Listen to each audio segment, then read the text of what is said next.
Live from downtown Detroit, Local 4 News at 6 starts now. A Macomb County family mourns the loss of their beloved dog killed by a much bigger one. But tonight, the attacking dog and its owners are nowhere to be found. Police searching for two people who left in a hurry following a dog attack. It happened in the village of Armada, not in a neighborhood, but rather in a very public place, a bar called the Cozy Corner Saloon on Fulton near Main Street. Jacqueline Francis takes us through what went wrong and what's being done about it. I was walking my white Bichon Frise Saturday evening, and I was just coming around this corner, and I saw two great big dogs. She says the dogs were English Mastiffs, sitting with their owners on the front porch of the Cozy Corner Saloon. The roughly 200-pound animals making a move for her tiny Bichon named Olaf. They toppled the table. She had a bottle of Bud beer that went over. She went and the dogs. They attacked my dog. Olaf was dragged into the street where the English Mastiff's owner followed, punching the animal until he released the Bichon from its mouth. The aftermath devastating. The owner sharing these photos of the battered and beaten Bichon who died Monday, less than 48 hours after the attack. Witnesses told police the owners of the large dogs took off in a blue sedan. Yes, and I miss him terribly. Olaf's owner devastated and determined to find the pet owners responsible before the dogs strike again. Or it could have been a child. And but this is, he was like my son. He was with me all the time, so that's why this has been so hard for me. Police asking the public for help in tracking down the owners. This is your best thing. Put it out in the media. Maybe somebody's got a tip. Somebody knows who the people are. Maybe they've talked about it. So we're looking for somebody to contact the Armada Village Police. Police say the couple they're looking for is in their 30s. The woman is said to have blonde hair, well-dressed. The man is said to have a larger build. They have at least two large English Mastiffs. If you have any information, you're asked to call Armada Police right away. Reporting live tonight, Jacqueline Francis, Local 4. What a story. All right. Thank you, Jacqueline. New revelations today in a tragic story we first told you about over the summer. The body of little Chase Allen was just 3 years old, found in a freezer inside a Detroit home. His mother was arrested for murder, and 5 other children were removed from the home. Well, at a hearing today, police put into graphic detail what they encountered back in June on Monte Vista Street. Sean Lay takes us through the testimony. Sean.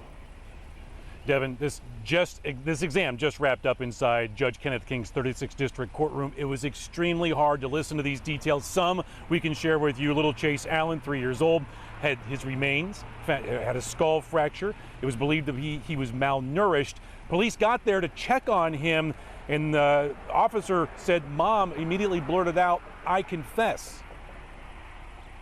It was last June 24th, Detroit Police Sergeant Karen Boudreau was doing a welfare check on Azra D. Francis' 3-year-old son Chase, when the sergeant says the mom suddenly said, "I confess." What happened at that point? When she said to me, "I confess," I looked at her and I said, "Where are you confessing to?" And she started to, she wasn't crying, but she kind of was very emotional. She told me that Chase was in the house in the basement, deceased and in the refrigerator. Francis charged with murder, child abuse, torture, and concealing a death. Her defense says when the mom started confessing, police did not read France her rights. You think she did something, you're supposed to give her rights, saying anything you say can and will be used against you in a court of law, correct? And that didn't happen, correct? But it was Detroit police officer Matthew McKinney who opened a freezer in the basement of the home. A bag was inside of it. Could you see what the contents of that bag were? At that point, no. I opened the bag up a little bit, where I've seen a child-sized decomposed body. An assistant Wayne County medical examiner says the boy's remains showed signs he was malnourished and there were evidence of skull fractures. And that assistant medical examiner just testified, cause of death, blunt force trauma to little Chase's head. No motive brought up in court. Source says Chase went blind at some point the year prior, and they believe mom allegedly may have been overwhelmed. Judge King moved this case right on to trial. Devin, back to you. So, Sean, what about the previous visits to that home by Child Protective Services?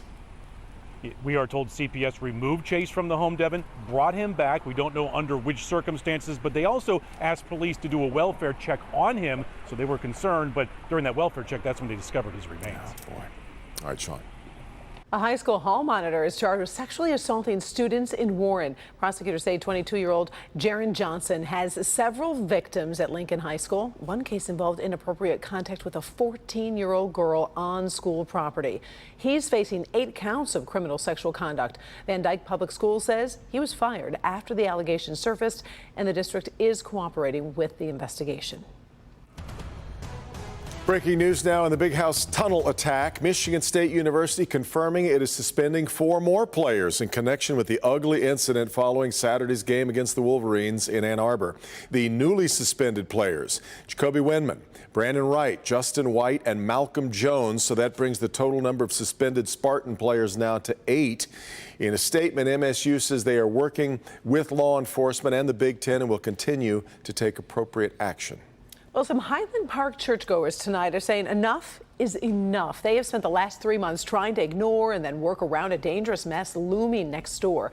The remains of a burned out house have spilled across the church parking lot, and they want it gone. So they turned to Local 4 for some help. Local 4's Rob Maloney live at the church on Hamilton Avenue with a closer look at the problem and the search for a possible solution. Rod? Well, Karen, this is God's house of prayer, and the damage around it is staggering. Take a look over here. There's a building. It's boarded up. It's abandoned and burned out. The church keeps the boards up there to keep it safe. And they're not worried about this, they say, because the building is structurally sound. Instead, they say this is what they're worried about, and who could blame them, because who wants this disaster steps from your front door? Now all this stuff here done fell down. Now we got all that there to fall. Larry Morrison is a trustee of Highland Park's God's House of Prayer Baptist Church. And the bricks are coming loose from the wall right there. All that's going to collapse in a minute. From Drone 4, you can see this dangerous disaster area leaning right into the church's parking lot and is literally 2 steps away from the church building. Last night we had our trunk or treat. Somebody had to stand guard to make sure the kids didn't get over that way, because we don't know when this is going to come down. And no one, including the city of Highland Park, knows when that can happen. You'd think the city could move in right away and remove this rubble. And this is an emergency. And yes, as much as it is an emergency, Highland Park is one of the state's poorest cities, and demolishing even an abandoned home becomes a legal issue the city's attorney is working on, but can ill afford to get wrong. And we can't get no help from the councilman, from the mayor. We did call the mayor, who turned us over to the city attorney, who told us the home's owner claims there was a title theft. She's not the owner. So the city is now trying to figure out exactly who the owner is in order to make the case in court and move for a demolition order. So far, their code enforcement is working that, along with many other abandoned home problems. Any kind of help that you can give, we will really appreciate you and keep you in our prayers, that's for sure. Well, we want to earn those prayers, so let's tell you about what we've done this afternoon. We went in and did a complete record search on the property, and so far haven't been able to find the woman who the city says lives in Detroit, and try to figure out what the situation is with her. I've also reached out to the Register of Deeds, and we're going to start digging into this, and we'll certainly have the update for you in the days to come. Back to you. Oh, I bet there's going to be a good update. I just know it, Rod. So once things start moving, is there any word on a possible time frame, perhaps, for demolition? Well, you know, they hedged on that at the city, but I did press them, and they said, look, it's possible that they could have this cleaned up by the end of the year. We intend to go to work on it to see that it happens a whole lot sooner. Oh, yes, most definitely. Thank you, Rod. Slight decrease in Michigan's new coronavirus numbers. Out today, of course, is Tuesday. The state reporting 11,651 new cases over the past 7 days. Those are, of course, reported cases, averaging out to about 1,664 cases a day. 156 more deaths, more than 20 a day, being reported over the same time period.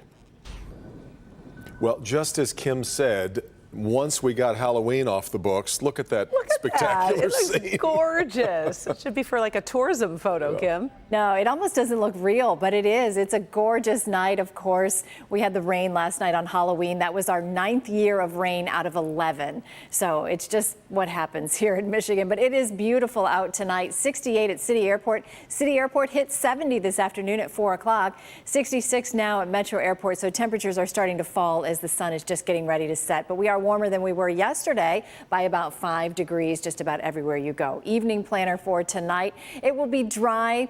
Mostly clear skies will drop down to about 52 at midnight. There is a chance for a little bit of patchy fog again tomorrow morning. And then sunshine warms us up tomorrow back into the 60s. But we're not done there. We've got 70s on the horizon. I'll talk about that and your weekend forecast in just a few minutes.